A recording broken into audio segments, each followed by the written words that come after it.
Hello everyone, I am the storyteller, and tonight I am here just to help you relax, to drift off to sleep by the sound of the waves, like the whispers of old souls. I know you have come to this video not just to hear the story, but also to find a deep, peaceful sleep. But before we begin, please gently like the video and subscribe to the channel so I can continue to tell you strange stories under the dim moonlight. Where are you from? And what time is it where you live? Just relax. Let your body relax. Put all your worries down by your pillow. Let me take you into a world of mysteries where the wind and the waves mingle, and unsolved mysteries are waiting to be told. Are you ready? Night shift. It all started one wintry night. I was waiting to cross a busy intersection on Oxford Street in London's West End. My workday had just ended, and it felt good to be out of that stuffy office. I had been feeling warm all day and hoped I wasn't coming down with a cold or flu that regularly permeated the office environment at this time of year. Joining the throngs of people heading for the underground trains on their way home, I breathed in the crisp air that usually had a ruffled chill to every month of January, and was looking forward to getting home, switching on the telly, and putting my feet up for the evening. Whether it was the cold night air invigorating my lungs, or just getting away from my desk, I felt a heightened sensation, bordering on elation. Even my sense of hearing had become acute to conversations in the crowd around me. More interestingly, my stomach began to rumble like it hadn't eaten for days, but I distinctly remember eating a large portion of steak tartare for lunch, watching the animated green walking figure appear at the traffic light opposite. I stepped onto the road, but something immediately caught my attention. The people crowding around me were glowing. That is, their necks were glowing crimson.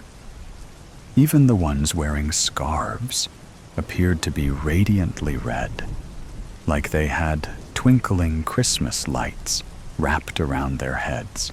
A sudden downpour of heavy, wet rain brought me back to my senses, which was fortunate for me, as I was about to kiss a strange woman's neck. This surrealistic impulse that I almost acted out panicked me. Never had I been attracted to a woman so much that I felt like blatantly accosting her on a street. I was happily married, for goodness sake, and not interested in other women. The more I searched for a reasonable explanation, the more I broke out in a cold sweat.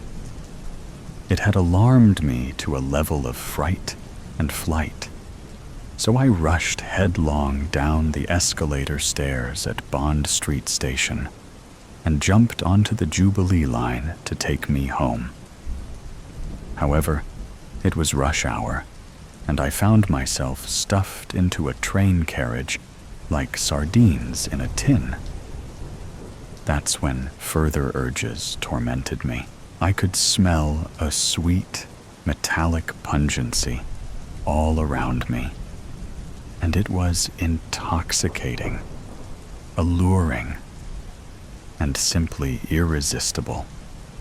I realized I needed to control myself, because part of me argued it was immoral to feel the strange growing urges building up inside me.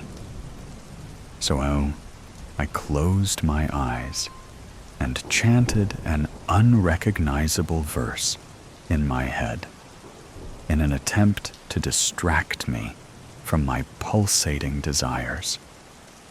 It didn't help, because the words I recited only increased a compelling hunger that needed immediate feeding. Feel the hunger deep inside, a tormenting thirst to be denied. When the scent of blood is in the air, eat here, drink there, gorge everywhere, unable to control my urges. I found myself exiting the train 2 stops early at Swiss Cottage. The rain had stopped and left a misty haze dampening the ground. Car headlights cut through the fog, creating halo effects around pedestrians crossing the road, making them look like they were glowing from head to foot. It was best that I could not see clearly. It would speed my passage home without any temptations. Taking a shortcut down an old alleyway that connected to a quicker way home, I hoped to shave several minutes off my hike. The alleyway was poorly lit, with lamp posts approximately 50 meters apart, most of them inoperative from damage done to them. As I picked up my pace, I heard a sound like someone slipping on a wet surface, then a cracking sound like a hard part of them had hit the cement pathway. A yell, followed by an expletive, told me that the person I was descending on had fallen and hurt themselves. "Are you okay, miss?" I genuinely asked on my approach. "I've cut my chin," the young woman stated. "Do you have any Kleenex tissues or paper towels?" It was then that the enticing aroma of freshly released blood wafted under my nose. Gently cupping her chin, I leaned in and "What are you doing?" the policeman demanded to know as he shined his bright flashlight on me. I was frozen in place, my eyes the only moving part darting towards the constable, then darting back at the young woman whose chin I was tightly attached to with my mouth. Logic escaped me, but flippancy did not. Quickly recalling something my mother used to say at the dinner table, I blurted it out with clenched teeth. "I would like to explain, Constable, but my mother always told me to never talk with my mouth full." Either the constable had no sense of humor, or he was tired of dealing with flippant replies to his standard police inquiries. He pulled out his truncheon and began to attack me about my head with his nightstick. One swift rip of his neck with pointy, sharp claws I didn't know existed until that moment caused him to slump to the wet ground in dead weight. Witnessing this unexpected act, the young woman screamed a blood-curdling shriek that sounded like music to my highly acute hearing. Attempting to escape, I counted to 3. Then an impressive light of foot sprint had me overtake her in seconds, where I dispatched her to the same place as that bullying policeman. Needless to say, I was horrified at my involuntary actions and needed to get home as quick as I could. I managed to cover the last mile in 2 minutes, flat.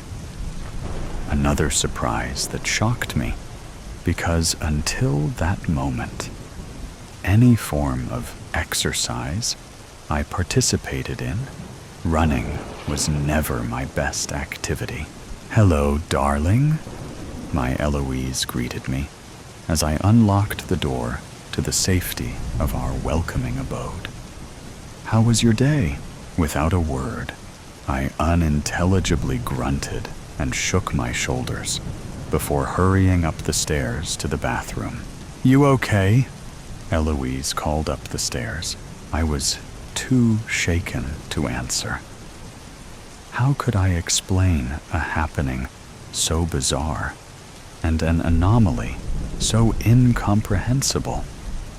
It was too surreal for words, but remarkably, it had left me tingling with an unexpected surge of excitement.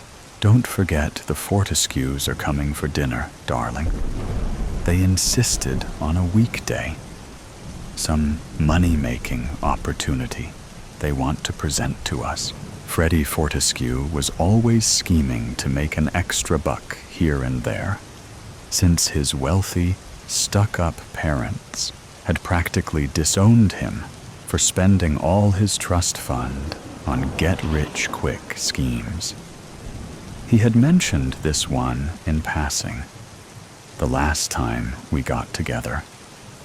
But I told him that pyramid schemes only made money for those at the top. It was obvious that saying no to Freddie was like saying no to happiness. So he probably had his wife, Bunty, put pressure on Eloise to allow him to pitch the idea over a Wednesday night dinner tete-a-tete. The very night I seemed to be at a disadvantage in mental faculties. Damp from the evening's events, I sat on the edge of the bathtub and grabbed a towel from the rail, then proceeded to dry my face and hair of the excess blood splashed on me during my outrage. My body trembled at the memory of what I had just done, and a soft, painful cry escaped my lungs. Moments later, the bathroom door swung open, and Eloise rushed in, a look of worried concern on her face. "What's wrong, darling? Are you okay?" "I don't know where to start," I mumbled. "It's okay," Eloise softly reassured me. "Calm yourself." Tears filled my dry eyes. Something horrific had happened to me. I felt like my insides were remapping my DNA. "I feel like my body is changing, Elle.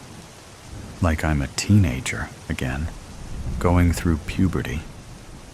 It's such a strange feeling, bordering on an energizing sensation of euphoria. I'm sweating, but I don't feel hot." Gently caressing my chin until our eyes locked in comforting gazes, Elle pressed the back of her other hand against my forehead. "You do feel rather on the cold side, darling. I have done something horrible, Elle. Come on," Eloise requested. "A nice glass of red downstairs will set you to rights. You can tell me all about it after you change clothes." Ushering me from behind, Eloise nudged me from the bathroom. I felt both confused and elated at the same time. But how would I be able to explain it to Elle? Snapping me out of my inward thoughts, Elle held up the cravat she wanted me to wear. Then produced the most exquisite red velvet jacket while helping me on with it. It was a tad kitsch, but she has always loved seeing me dressed up in 1970s Hugh Hefner-styled clothing. She said seeing me in a velour way caused her to purr like a kitten, and that it always added a little excitement to the evening. Besides, the Fortescue's sense of fashion always seemed to tease at the edge of tackiness. It would be rude not to indulge our guests on this dark, wet, and atmospheric night. No sooner had Elle dressed me, Freddie and Bunty were ringing our doorbell. As I opened the door to let them in, I decided to put on a brave face and try to act normal. This was helped by Freddie and Bunty gliding into the hallway, dressed in a similar 70s revival fashion. Good company for my velvet jacket. Freddie's wide lapel suit with platform shoes made him look taller than his small stature. But Bunty looked deliciously attractive in a rainbow-striped halter top and brown flared pants. Luckily for her, the faux fox fur coat she wore as she entered our home had kept her cozy and warm in the outside fog of the evening.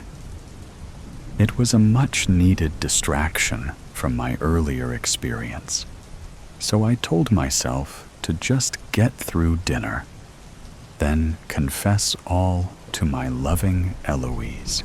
Throughout the evening, conversation from our guests had been jovial, but I remained slightly reserved, still trying to come to grips with my sudden change of character. It wasn't too noticeable, as Freddie took center stage and entertained us with quips and jokes of an era gone by. You know, the borderline racist and sexist one-liners that matched his dress code. Bunty shyly giggled at Freddie's off-color humor, but managed to correct him when he went too far. Eloise had seated me next to Bunty, and opposite us, she sat next to Freddie. Soup was the starter. However, my appetite had escaped me, so I didn't partake in eating any of it. Trying to suppress flashbacks of the evening's earlier slaughter, coupled with my adrenaline level still high, acted as a natural hunger suppressant. Eloise noticed my introverted behavior and flashed a concerned look at me across the dining table, but I smiled and nodded that I was okay. During the main meal, Eloise served up some medium-rare fried steaks with pommes frites that, although smelled enticing, I just played with mine until I became bored. So, topping up everyone's wine glass, I settled into listening to Freddie open his sales pitch on why we should attend his pyramid parties. He explained how getting in early guaranteed us a big payday, and that we could repeat the process multiple times. Illegal as his idea was, it was tempting nonetheless. I was on the verge of agreeing when all my senses suddenly heightened beyond containment.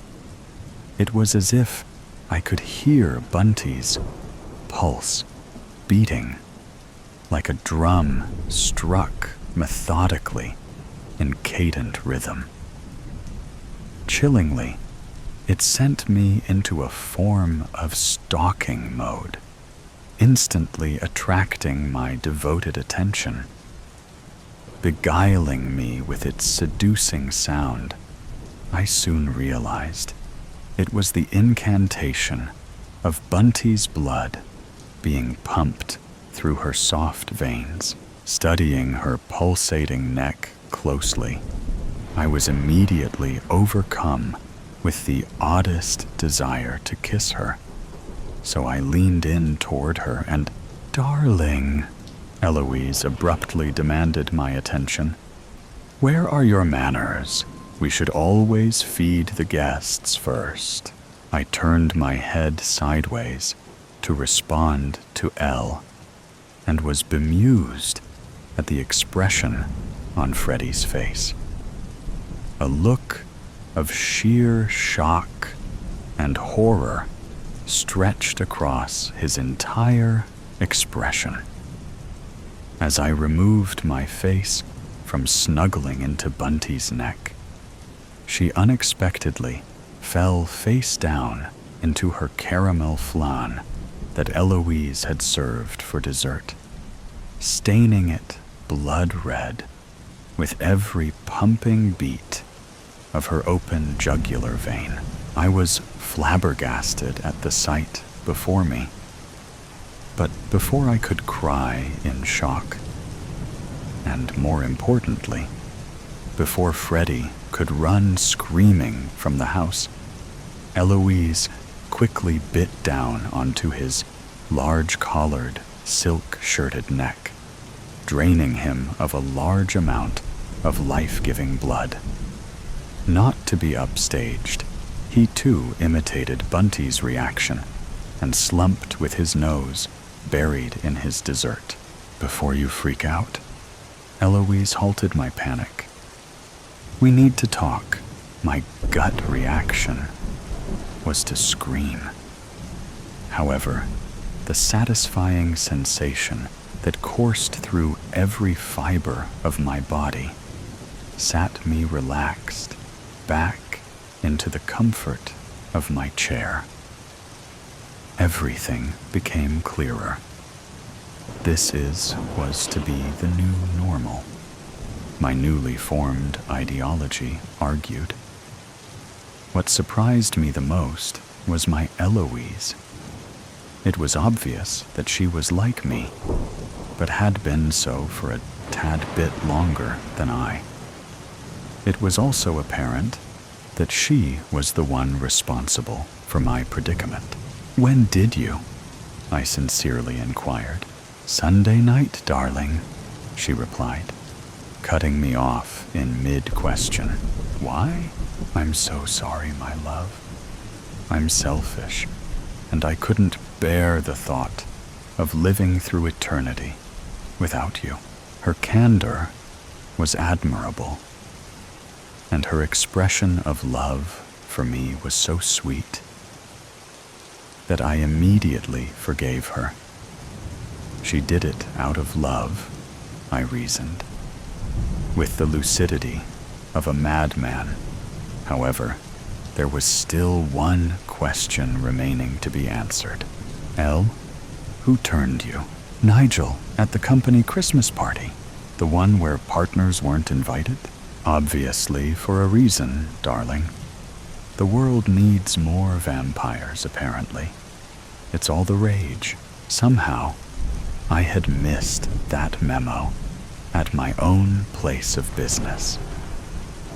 Elle's answer certainly explained the increasing numbers of sicky days my colleagues took before never returning to work. It also explained my wife's sudden rush to buy thick black velvet curtains that she kept drawn during daylight hours. I simply thought blocking out the intermittent English sunshine helped ease her migraines. What created a conundrum is that she chose to convert me without any prior discussion, but I suppose that would have been a difficult topic to broach. "Darling, I have some good news and some bad news. The good news is that I will live forever. The bad news is you won't, so I need to bite your neck and drain your blood." I may have run for the hills if she had explained it in that manner. However, The way I felt after ripping through bountiful Bunty's porcelain flesh was too intoxicating to argue with any rational thought. I was now a night crawler, a citizen of the undead. My world had changed. It was up to me to live with it and learn to sleep by day, because from here on out, I was going to have to work the night shift, still trying to process events.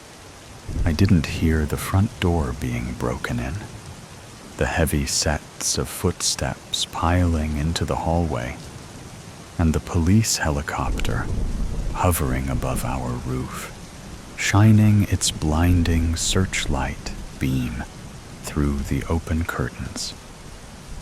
I must have been recognized on my mad dash home at the speed of a fast-moving city car, angry shouts ordering the two of us to lay on the floor face down, accompanied guns pointing directly at us. Eloise remained calm, but I was still processing the intrusion and trying like an idiot to protest at the 8 heavily armed members of the CVS, the counter-vampire squad. "Gentlemen," I began, "couldn't this wait until after dinner? We still haven't opened the port." An over-aggressive policeman, frustrated by my words, hit me in the head with the butt of his assault rifle, but it had no sensory impact on me. He might as well have just blown air in my face. He obviously had not seen what I had done to the last policeman that attacked me. "Darling," Eloise softly called, "it's time." "Time for what, Elle?" "Time for us to find somewhere else to live." In a speedy blur, resembling life at fast-forward viewing, Eloise swiftly overpowered every member of the vampire squad, beheading each one of them before they could react. Once again, I was shocked at the carnage, but in parallel, oh so proud and in awe of my wonderful Elle.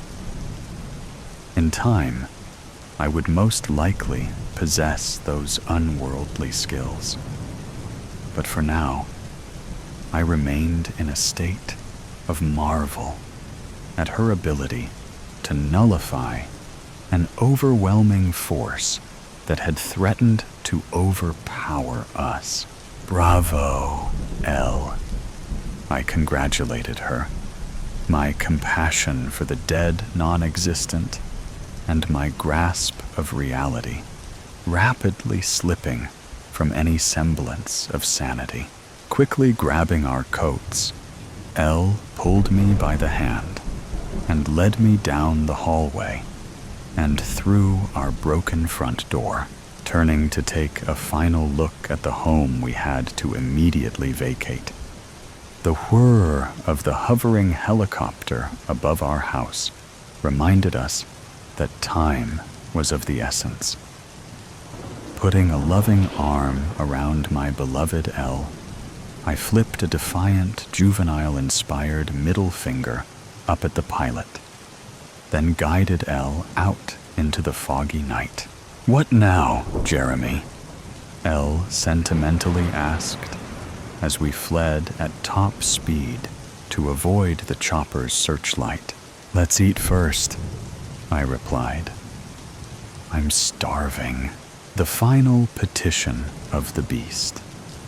I trust that your patience and historically proven aptitude for distilling the truth of events from the muddled fog of contentious viewpoints will inhibit you from leaping to a firm and resolute condemnation of my actions until you hear me out to the full.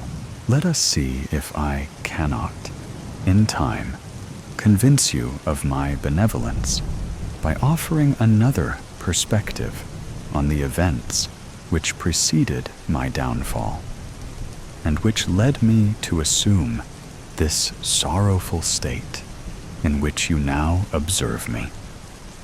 A perspective which, I hasten to warn you, runs contrary on many points to those you have, no doubt, already encountered.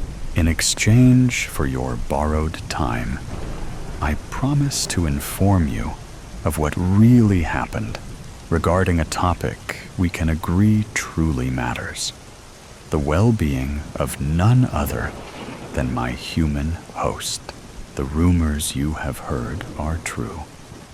I am soldered by mechanisms far beyond the understanding of the human sciences in an intimate manner to the psychological tendencies of the human mind. I must again plead with you to discard your prescribed opinions regarding this arrangement of living. Any beast or person misunderstood will stand by me, and perhaps you also will join us in testifying that the misunderstood are always critiqued with unwarranted harshness. I have borne the most hideous names hurled at me by those who fear and misunderstand of my role. I have gone by many disparaging titles throughout history, and am only too aware of the multitude of unsavory images attached to the notion of a parasitic relationship. May I suggest as a substitute for this baseless hatred the fondness of a pet for its owner? After all, I do more than leech. Like your beloved animal companions, I am also capable of altering the mood of my host, as you shall soon see. My host was a young boy when I transferred myself from his parents' minds to his. His psychological foundations had been set years before, and I arrived to find a habitat much to my liking. Between the folds of his thoughts, I made myself a home. I had left a part of me behind, of course, in the minds of the parents. Their family had served me for generations, and it was a light task for one as skilled as I in the art of suggestion, and in possession of such intimate knowledge of their inner workings, to fan the mother's insecurities, just so that, while remaining completely imperceptible to their untrained eye, my little whispers achieved nothing short of the legal separation of the boy's parents. I then secured my spot in the boy's mind by magnifying his sense of responsibility for his parents' misery. Thenceforward, the slightest reminder that he was unlovable had him wriggling deliciously in my grasp. It was thus, with my claws sunk deep into his skull, that I ushered him into high school. His emotional trajectory was the most promising of all his dear family members, yet not a single friend he made the first month of school. The very weight of me crumpled his posture as he wandered, friendless, through the halls. I steered his mood between the Scylla of an overly morose disposition, certain to be noticed by peers and trigger the arrival of help in the form of a school counselor or therapist, and the Charybdis of an optimism that would grant him the strength to shrug me off I would have achieved this ideal flawlessly were it not for that damned girl who transferred to his school and was placed catastrophically in the seat across from my host.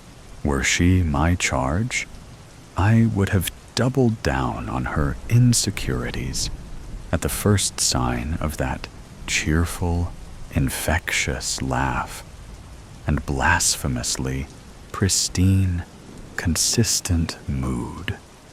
If not out of a sense of duty to myself, then out of respect for my colleagues, who work so hard to keep precisely her sort of energy away from the vicinity of our hosts.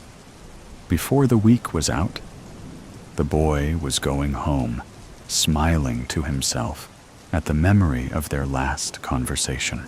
Thankfully, I had conditioned him in preparation for such catastrophes. The reminder of the tension that awaited him at home when he stepped off the bus was enough to lull his mind back to its usual state of a miserable hibernation. Yet I knew this girl was no patch of sun or tasty treat. She was here to stay. It frightened me how deftly she slipped under my nose. After generations of thankless, uphill labor, I was faced with the prospect of relinquishing all in submission to her smile. The memory of the warm undertones that bubbled up from deep within the boy at the memory of her smile causes me still to shudder. I irked him. I belittled him. I downright scolded him in my best imitation of his father's voice for his cheek. You can imagine, then, my shock when he steeled his nerve and neglected to drink from the sweet stream of self-pity I offered him. He told me himself that this girl was worth the pain, a revelation that gave me a most unpleasant shock. For centuries, my strategy had been to capitalize on the self-pity of my hosts by maintaining their focus entirely and crushingly on themselves. The bitterness this tactic unfailingly produces kept his parents under my thumb until their separation. I expected the same trap would ensnare their child also. But my suggestions fell suddenly on deaf ears. He had a drive to know this girl, and his deep-set belief that he was essentially unloved and unlovable did nothing to curb his momentum. In all my carefully executed precautions, I had not foreseen his sexual drive would rear its head in this manner. I chastise myself for the mistake. Had I studied more carefully the behavioral patterns of his father, molded my contraptions to better accommodate the boy's hereditary quirks, I might have prevented this disaster from transferring.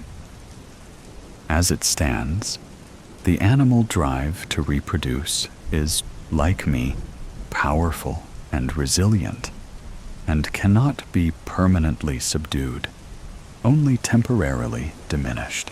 He surprised even himself, I think, at his boldness and forwardness, looking back on what he did next. During a break in class came the briefest of silences, pregnant with the potential for shadow-shattering community.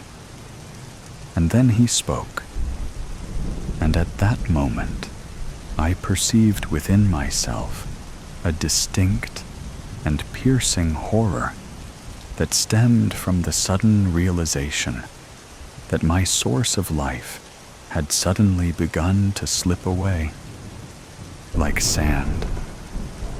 No, like water, between my sharpened claws. The boy and the girl talked on stools in the back of the classroom, opposite the wide windows, with the morning sun on their faces. His willingness to reveal his most intimate thoughts, including those I had pointedly enforced on him to be the cause of his unlovableness, to this girl, a near total stranger to him, unknown less than a week ago. It frightened me. So I bit him hard on the tip of his ear. It was too risky, you see, to allow a conversation of that nature to continue.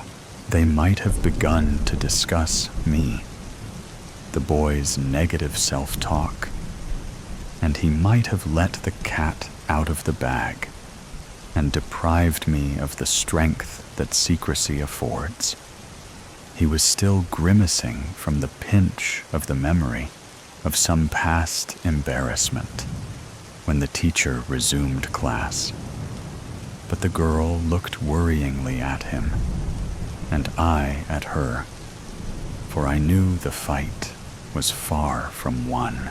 Before I continue, I feel compelled to address my apparent neglect of the rules. You must understand, taking into account the urgency of my case, why it was necessary for me to inflict more than merely psychological torment on my host. Consider the goal I had to achieve. If the result of my admittedly brash action was the immediate embarrassment, the later regret, and the plummeted social confidence of my host, 3 dimensions firmly underneath my jurisdiction, can the rules really be said to have been abandoned? Even so, I trust you to keep the details of my misstep within the sphere of your knowledge, and mine only.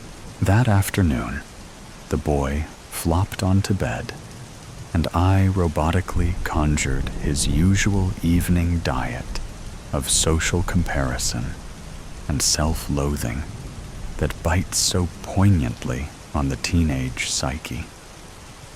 I had just settled in for a mellow evening of brooding and isolation when the boy received a friend request from the girl.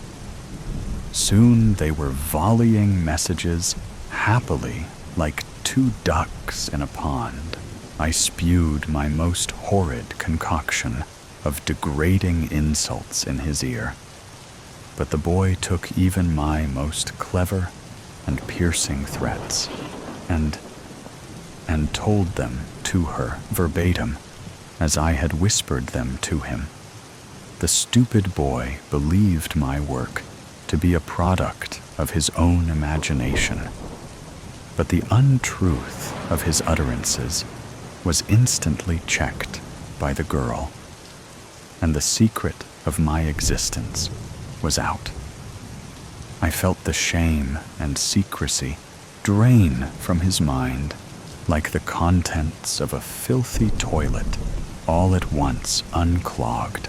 You would have screamed too if you had been there, your life's work transformed in an instant to shining acceptance and relief.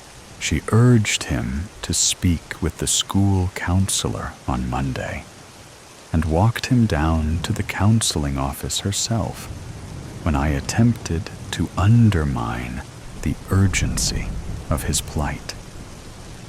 I found us face to face with my old host, whose emotions I could not comprehend nearly as well from this side of his face. The counselor did not return my fiery gaze, although he noticed me the moment we stepped into his office, but gave the boy a long, sad look. I see what's happening here. Do I need antidepressants, sir? Asked my host. Oh no, just a daily dose of self-acceptance.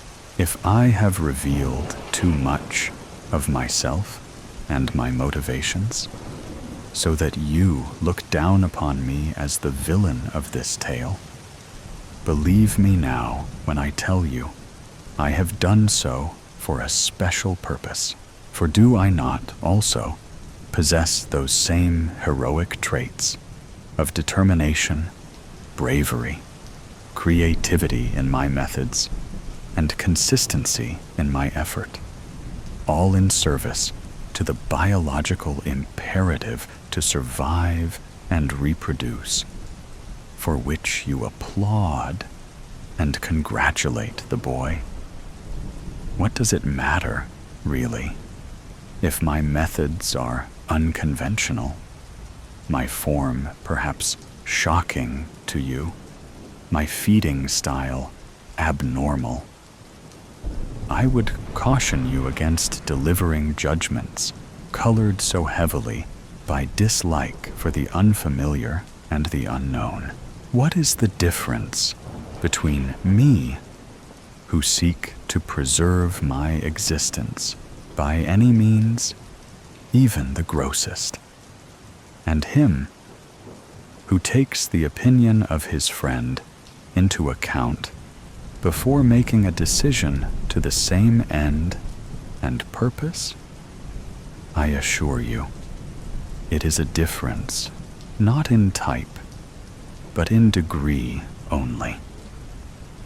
He fought harder, more ruthlessly than I, and so he has won.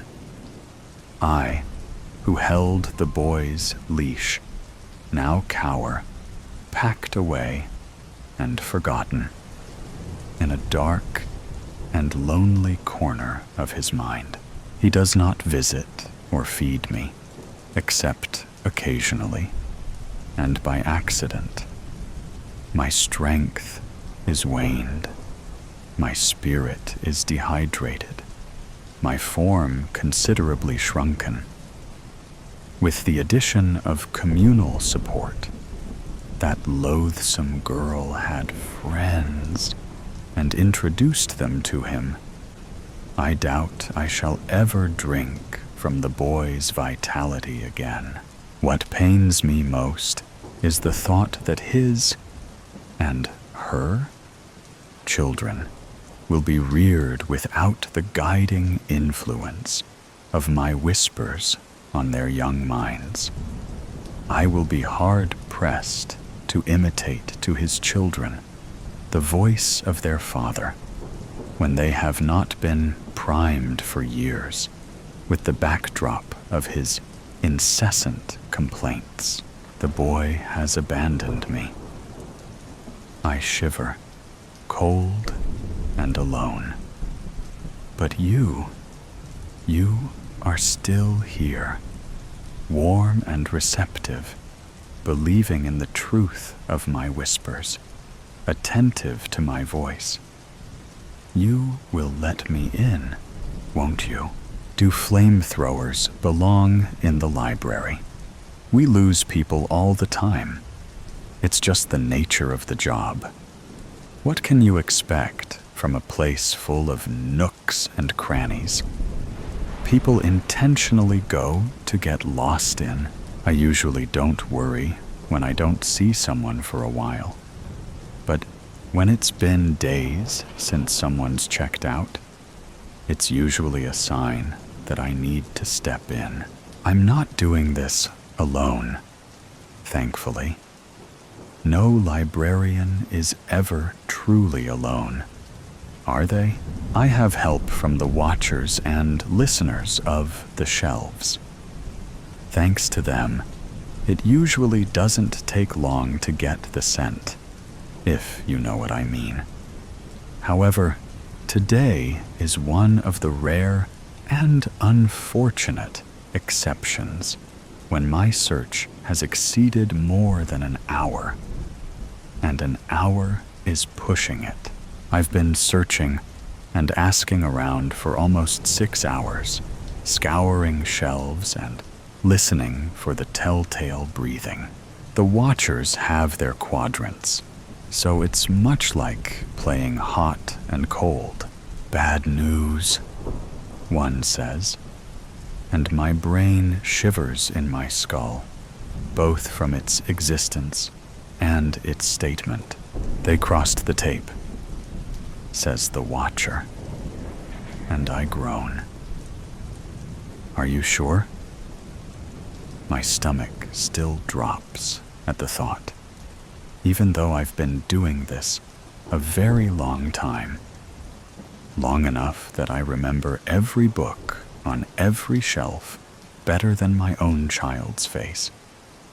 But knowing a poor soul lost themselves beyond the tape, I grieve for them. The watcher doesn't speak, but generates an affirmative sensation. That means I have to backtrack to my desk for supplies. I thank them, asking that they send word ahead of my arrival. It's been a while since I've had to go past the tape, which means it's been a while since I entered the broom closet. The helmet is dusty. It looks almost like it's from one of those old-fashioned scuba diving suits.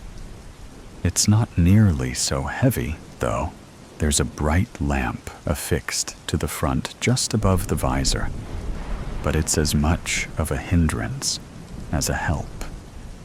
While most of the time, those beyond the tape know not to bother me, some still get bored enough to try, and the lamp acts like a beacon. I don't blame them. It's what prisoners do. Find the weakest among them and test their mettle. I've got a sack full of unperishables, tinctures, aspirin, and a compass. Not like the kind you're used to, but would take too long to explain. And time is of the essence, so I'll let your imagination handle it from here. I sling the sack across my body and fasten my waist with a utility belt that would make a trust fund bat character with abandonment issues jealous. It's got floss, lighters, matches, and a few more tools that don't exist outside of the library. The last thing I grab is the flamethrower.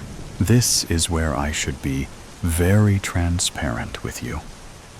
I'm not actually the librarian. I'm the librarian's assistant. I know, isn't that just your luck, right? Not to worry. I'm very good at using this thing, and it does the job nicely. Whatever job I may deem necessary at any particular moment. But the head librarian doesn't really need much of anything to ward off what lingers here. I don't know exactly where he is at the moment, nor do I want to know. If this were a real pickle, I would summon him. But while a rare occasion, it's not unusual in the scope of 1,000 years. After all, no one comes here without the intention, whether it's conscious or subconscious, to get lost. It's the nature of this place. But you know that, don't you? It's why you're here, after all. It doesn't take me long to find the tape, which is fortuitous. Sometimes it moves around, but the watchers and listeners kept a beat on it this time, so as to direct me. Yes, it is really dark. Yes, It's literal tape. Hazard tape. But that's almost like a beacon to the adventurous, isn't it? I think the library knows that. It's greedy, but it's also quite discerning in taste. In some circles, that means that I should extend congratulations to you. In others, I offer my sincerest sympathy. I hear my name and ignore it as I crawl through the crisscross of reflective strips. The tape moves not at random, by the way. It genuinely serves as a warning, whether it's gatekeeping sections currently under construction, in repair, or missing. I try not to, but I think that last one has something to do with where the head librarian went. Don't worry about it. My name is not important, so ineffectual that I've forgotten. I hear my name again as I begrudgingly turn on the lamp.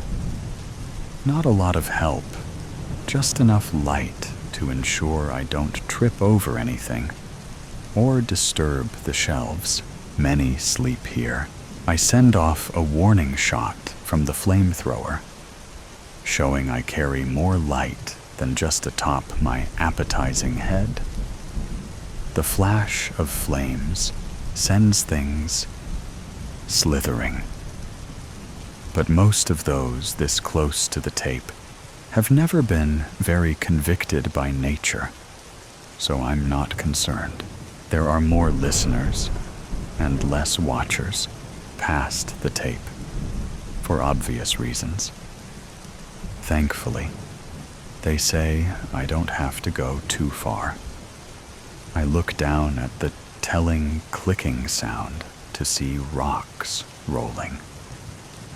Some as big as my foot, and some as small as the tip of my thumb. The smaller ones move more easily, but all are rolling as if pulled toward a central point.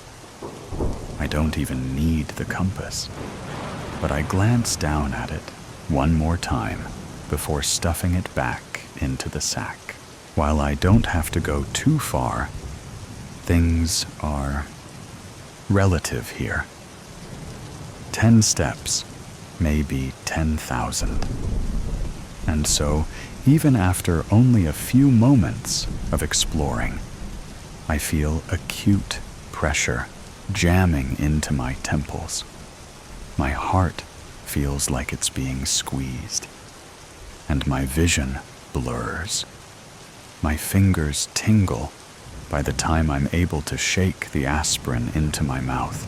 I chew it, ignoring the sound of my name, my true name, the one only I can hear. You'll hear your own as well, if you stay here long enough. My vision clears, which just means the dark looks sharper. And I sweep another warning arc from the flamethrower for good measure. I do this as much because I love the sound as for protection. I also appreciate the warmth. It gets cold here, but in a strange way, which shouldn't surprise you at this point. It's cold, like how the first signs of spring show in the early morning dew that's only just melted. I can smell and taste the sweat on my upper lip. And it's cold, and then I hear it. A few or 1,000 steps later, the breathing sound I've been listening for. The pace of the rocks quickens, and my head is turned down, so the helmet light prevents me from tripping over or impeding their journey. A famous author once said, "All things serve the beam."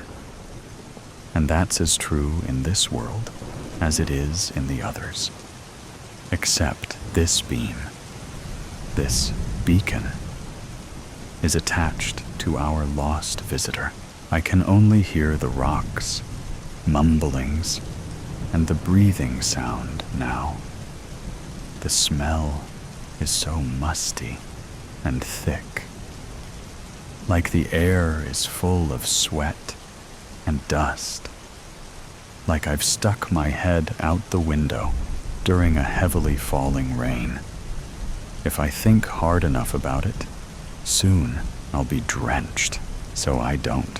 While the rocks are almost the perfect tell, and the listeners too corroborates the evidence, you can never be too sure. Only light can be sure. I take a match from the tiny box, snap it to life, and then blow it out. Tiny smoke tendrils curl and waft until they also follow the same flow as the rocks. Excellent. We've not been led astray. A few or 1,000 more steps, and the rocks are gathering down an aisle where the breathing is more like wheezing, like the desperate struggle to take in. Lo and behold, we found them. Poor thing, judging by the state of her, she got lost early. She's likely been here for most of the day. The book covers her face, consuming her head like a kid on a particularly large popsicle. The pages flutter gently against her too white jaw. The papery quality of her skin and the wanting muscle mass show how little time was on our side. Not a moment to waste. I grab the book by the edges of both back and front covers. It's got most of her head inside at this point. Just her earlobes, hair, and edge of her jaw peek out from beneath the pages I now grip firmly. The wheezing turns into a moan that turns into a sob. Now, I say, and test the hold the book has on its victim. It's snug, too snug to yank like a leech. I need to treat it like a tick, making sure to get the head out. None of these are intended as puns, but it just happens after being surrounded by books and prose for so long. I draw one of the tiny vials strapped in my utility belt and pull the cork out. It smells like nothing to me, but I see the reaction immediately. Our half-consumed explorer moves a bit, her fingers mostly, and I hear a second, tinier moan beneath that of the books. I pour a small amount of the substance into the palm of my hand, and I smooth it gently down the spine of the book. It wails again, and so does the girl, both full of sorrow and reluctance. I feel the hairs on the back of my neck stand up, so I turn at the hip, cock the flamethrower, and send off a very intentionally long tail of flames. When the feeling subsides, I shrug the weapon back over my shoulder. I use the backs of 2 knuckles to knock gently on the book cover. It's time to come back now. My apologies, I say, and I mean it. The book and the girl moan again, more hollowly, and I can feel the seal, the bond, splitting like a seam. I grip the book again, because these two are stubborn, and have to pry them apart. The color and mass return beneath her skin, and though her eyes are open, they can't see anything. She'll be like that for a while. It's normal. She'll recover. I pour the remaining contents of the bottle down the part of her frazzled blonde hair.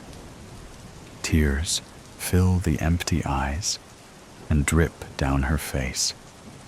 Her mouth presses into a thin white line and grimaces so intensely that the flesh folds in multiple layers at the corners of her mouth.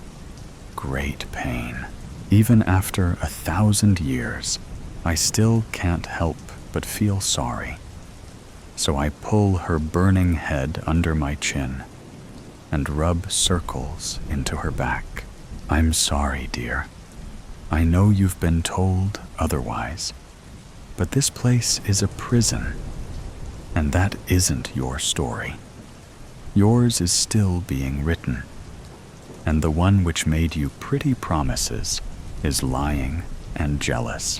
One day, you, if the world is cruel, may yet have a place here. But it's not today. So let's go have a cup of tea.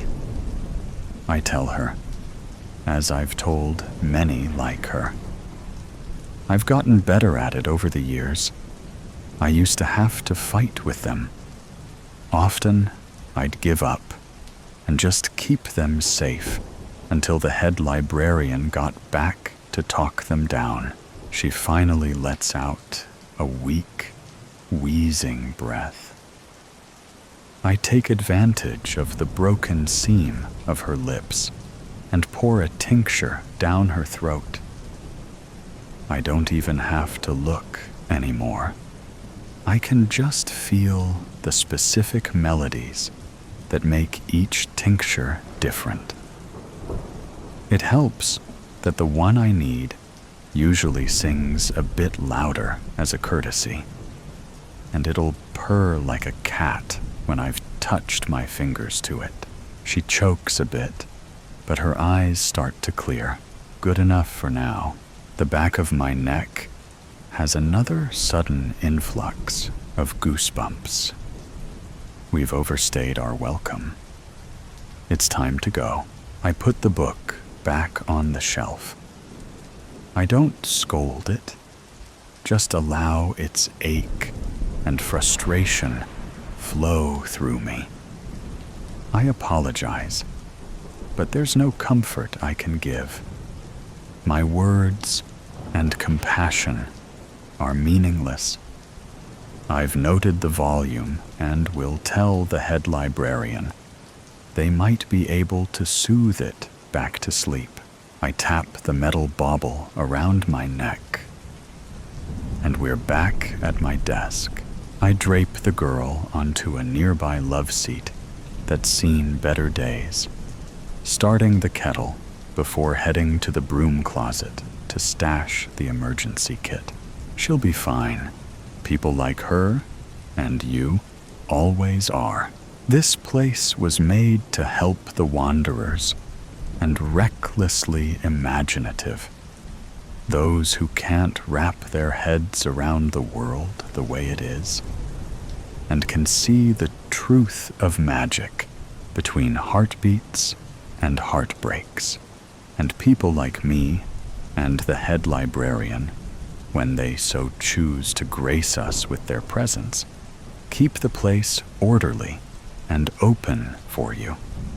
And we're here to help guide you back on track if you lose inspiration for your own story.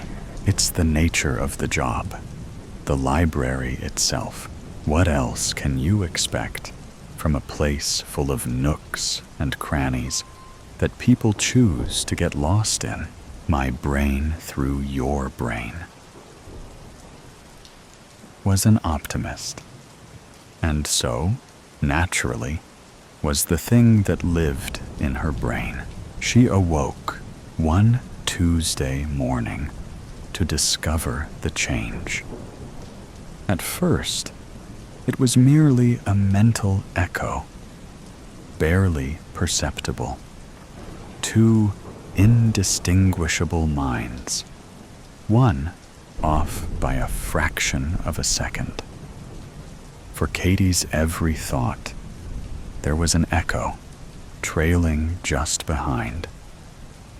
Over the day, the new brain drifted further out of sync, and soon she could hear its thoughts, almost identical to hers, but distinct. Eventually, they started talking. "Who are you?" Katie asked. "Katie Singleton," the voice said from inside her head. "That's me." "You're new in there." "I guess so," the voice said. "Sorry." "Don't be sorry." Katie was an over-apologizer too. "What should I call you?" "It's hard to get past Katie," the voice said.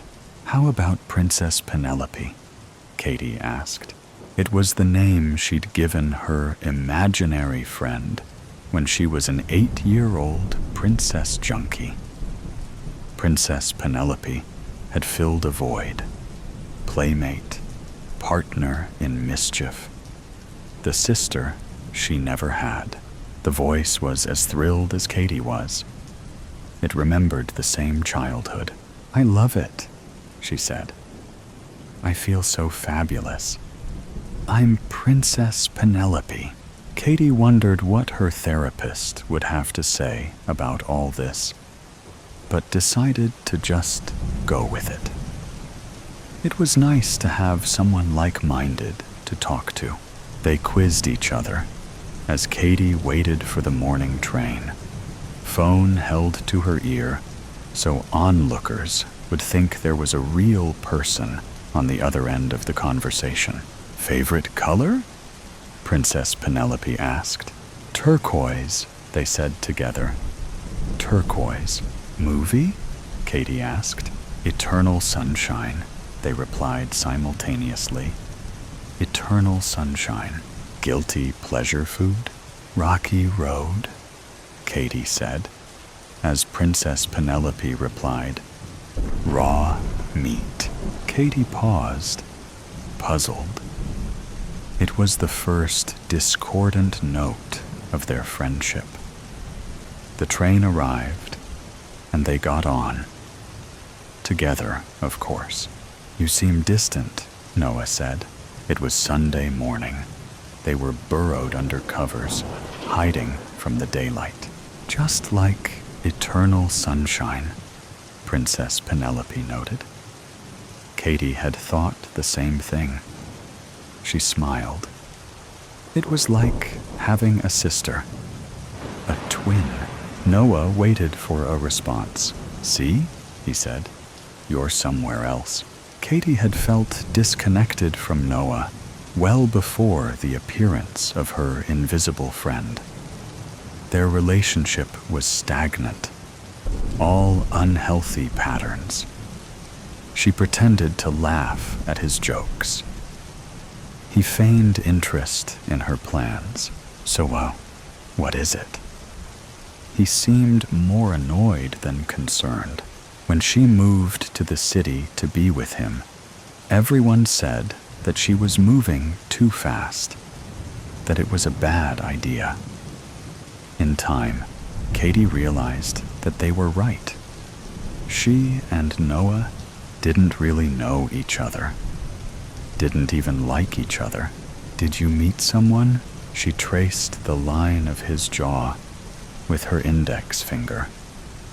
Gently. "Can't we just be quiet together?" she asked. Noah sighed, but pulled her close anyway. "I'd love for us to tell him," Princess Penelope said, "but he'd never understand." At the market for dish soap, Katie became distracted by the meat aisle. She settled on a pound of ground chuck, leanest she could find, 98% fat-free. It made her feel less guilty about the purchase. "It's okay," said Princess Penelope. "You know, pregnant women also crave protein." Katie didn't see the relevance, but didn't argue. The woman at checkout eyed her suspiciously. Katie wondered if there was something in their demeanor that called attention to them. "Are our eyes twitching?" Katie asked Princess Penelope aloud. "Excuse me?" the woman behind the counter responded. Katie quickly took her bag and went to the alley out back. By the dumpsters, she tore through the plastic wrap and pulled out handfuls of ground beef, squished it between her hands, into her mouth. Her teeth released saturated blood from spongy tissue to drip down her throat. Princess Penelope almost cried inside her, and Katie felt sustained in a way that was new to her, supercharged. Oh, God. She buried her face in the package of meat, gobbling like a starved mutt, sucking down every stray drop of juice until her tongue lapped against the styrofoam backing. "Oh, God, what are you?" Katie asked. Noah slept in the bedroom. They'd barely spoken that evening. When she came in from work, he told her she looked sick. It was true. She'd examined herself in the bathroom mirror, cheeks hollowed from lost weight, bags under her eyes, dark as bruises, thinning hair, chapped lips, sores. Still, his words hurt her feelings. Princess Penelope's, too. Now Katie sat on the couch, streaming shows she'd already seen. A shield of noise so Noah wouldn't hear her talking. "I don't know," Princess Penelope answered. "A figment of my imagination? Some part of my brain? I don't think so," Princess Penelope said. "I exist. I'm not a stray thought, or a ghost, or anything like that. But what do you look like? I can't tell. I only see my brain. Through your brain, if that makes sense."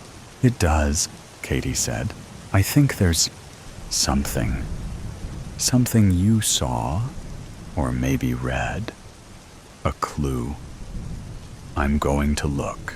Princess Penelope could find memories Katie had lost. It was a wonderful secret shared between them.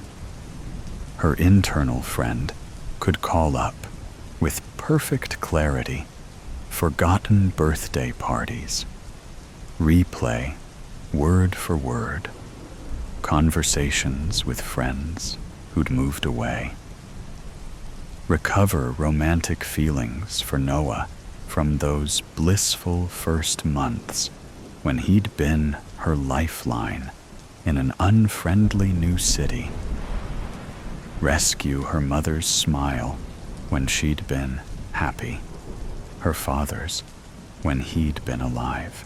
"Let me know if you figure it out," Katie said. Princess Penelope went quiet while she searched, and Katie felt lonelier than ever. Shows replayed in front of her, and she didn't bother clicking yes when the "still watching" prompt appeared. She fell asleep sitting up. No transition. Her brain just clicked off like a light. "Wake up," Princess Penelope said. Katie opened her eyes. She stood in the bedroom, facing a wall. "What's going on?" she asked. "Don't be mad," Princess Penelope said. "What happened?" Katie willed herself to turn from the wall and realized that she couldn't. Princess Penelope was in control. "I won't be mad," Katie said. "Just show me." "In a minute," Princess Penelope said through their mouth. Now she was the one using it. "I realized what it was. You saw a video in high school Science class. The zombie wasp. It played in their head. National Geographic. Wasp larvae take over a caterpillar while feeding on it from the inside, directing it to gorge itself until they're ready to eat their way out. You're a wasp? Katie asked. Something smaller, I think, Princess Penelope said. But the same idea. Some kind of bug, maybe. A bug? Crawling around inside her skull. It was too unsettling.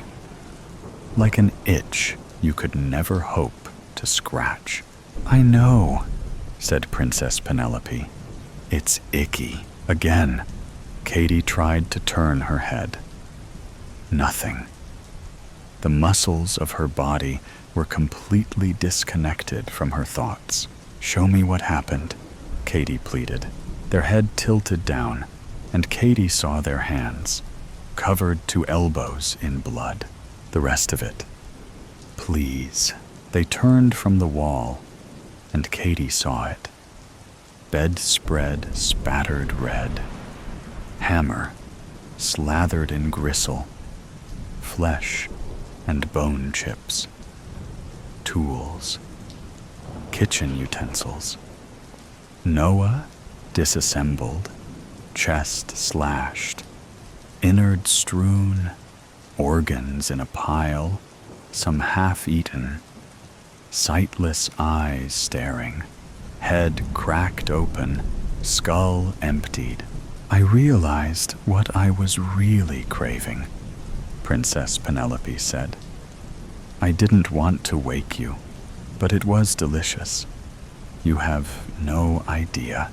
Katie saw everything. Her degraded face in the mirror. Aches all over. New ones every day. The way the light from the bedside lamp now gave her headaches. That sour smell she didn't recognize on her own breath. I'm the caterpillar. I think so, Katie, Princess Penelope said with real sympathy. But I'll go on. Don't know if it helps, but your memories will live in me. Katie felt herself cry, but no tears came. She imagined them falling inwardly, pooling in her steadily shrinking chamber within the brain that had once been hers. I'm so sorry, sweetie. Let's get ice cream. Rocky Road? It was a nice thought. Princess Penelope knew her so well. Gardenia. The family left Gardenia around 5 in the morning. They quietly packed their things and left, stopping only to clean the fridge, because they felt strongly that a dirty fridge would speak poorly of them and their abrupt departure. When they left, the fridge was clean, and there was still blood all over the walls. The blood did not belong to anyone in the family. It had started pouring down from the ceiling, and the family decided that was the final straw. It was one thing when specters appeared at the top of the stairs with 2 heads and horns. It was another when knives were flying across the kitchen, narrowly missing the head of the family's youngest, who was only 2. It was startling when the family dog suddenly grew to 5 times its size and ate the family's sedan. All of that was unfortunate. But the family had gotten Gardenia for a steal. They were apprised that it had a colorful past. They were a bit put off by it, but then they saw the guest bathrooms, and the very thought of having guests, let alone guest bathrooms, was simply too good to pass up. It took blood coming down the walls 3 weeks later for them to vacate. Once they were gone, the bloody devil manifested out of the television and made itself a sandwich. It was proud of the family. When they had first moved in, it hadn't expected them to last more than a few days. It figured the first time the lights flickered and the cicadas swarmed the toilet, they'd be out the door. That was the thing about some families. You never quite knew how much they were willing to put up with for a house with a fireplace and good insulation. The bloody devil ran its clawed paw along the wall and licked up a smidge of blood. This batch was too spicy, it said to itself. I should have used less red pepper. That night, as the bloody devil was falling asleep in the guest bathroom tub, it heard a sound. When it opened its fifth eye, it saw what looked like a little girl standing in the doorway of the bathroom. For a second, the bloody devil thought the little girl was one of the daughters from the family that had fled that morning. But when it blinked, the girl was gone. Just to be safe, the bloody devil turned off all the lights in the house so it could scan the darkness for any signs of living energy. When nothing turned up, it chalked the whole experience up to a bad dream. It returned to its bath, but when it did, it found that the shower had been turned on and steam had filled the room. There, on the mirror, was a message written in what appeared to be a human hand. We're back. From that day forward, the bloody devil, who had haunted Gardenia since the day it was built on top of a collapsed pagan temple, never knew a moment's peace. Children's toys would materialize in the living room. Toys with sharp edges and wheels that the bloody devil would step on, yowling as it fell backwards into the fireplace. Dirty dishes were somehow always in the sink, despite the bloody devil only eating off Ouija boards. At night, as it tried to sleep, it could hear the sound of a man and a woman in the next room. I'm telling you, we don't have the money to stay an extra night. We'd have the money if you took that job my father offered you. We've been over this, Natalie. I am not taking a handout from your father, so I guess you have to tell the kids why we're leaving Orlando early then. The conversation didn't scare the bloody devil as much as it made it very, very anxious. Were Natalie and the man going to stay together? They sounded so unhappy. Were they going to break up? Why was he hearing this when they weren't even here? That wasn't the only time it heard voices. You are not going out dressed like that, young lady. Jessie's mother lets her go out like this. That's why Jessie's going to end up in a documentary someday. What does that even mean? The bloody devil would hide behind the couch whenever these arguments were going on. It couldn't locate the source of the voices, no matter how hard it tried. But it also couldn't bear to just sit on his throne, made of vole skulls, and pretend it didn't hear the conflicts. They were always so domestic. It preferred higher stakes, life and death, passion and terror. Hearing a mother and daughter go at it because the daughter put on too much eyeliner made the bloody devil want to rip off one of its two heads, the one with the ears. After a century of living in and haunting Gardenia, it was the taco night that made the bloody devil abandon the house.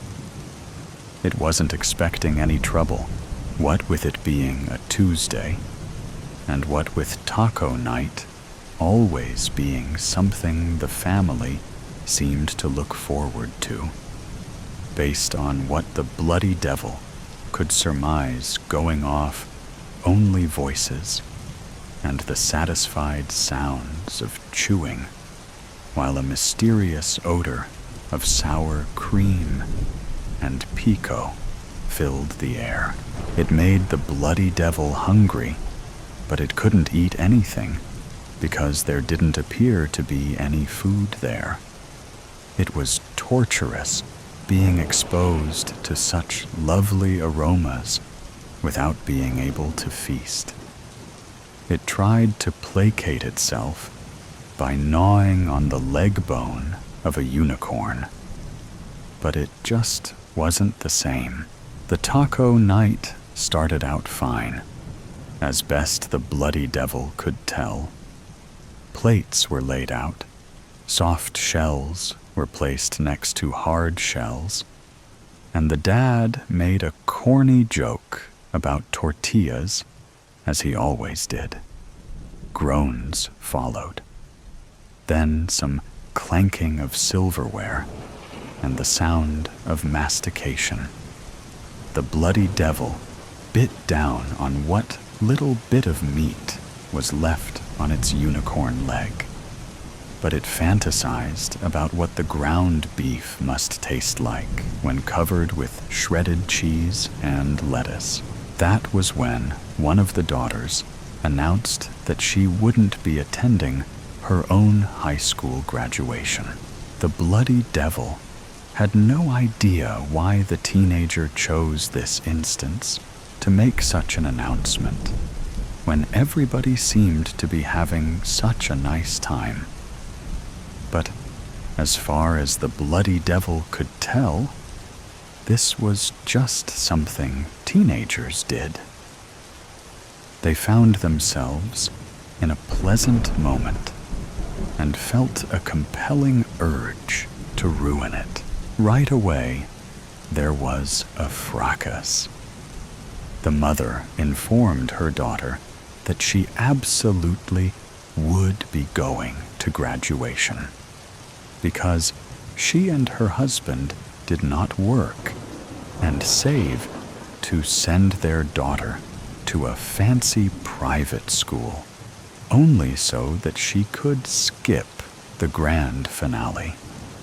The daughter then pointed out that the mother doesn't work, so really, it's just the father who should decide if the daughter has to go to graduation. There was a pause. While the bloody devil imagined, the mother waited on the father to back her up. But then the father just said, "I didn't go to my graduation either."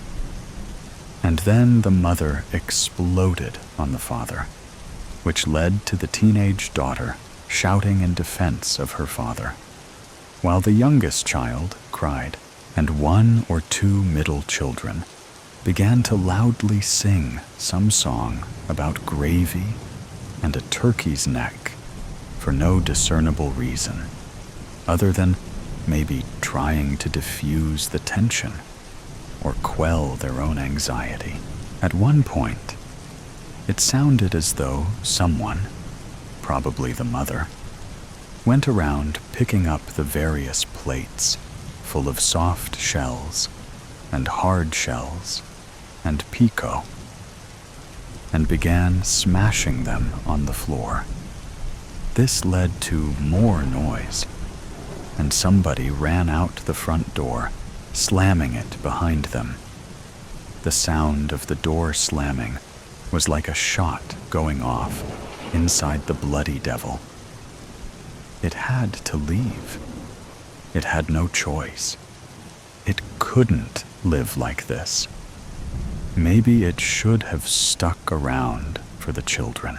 After all, the bloody devil might have been made from the nightmares of demons and the spirit of Lucifer. But it was at least civilized enough to know that children need a stabilizing force in their lives. And maybe the bloody devil could provide them for them. But how? No, it was no use. Sticking around wasn't a good idea for anyone. The bloody devil left Gardenia around 5 in the morning the very next day.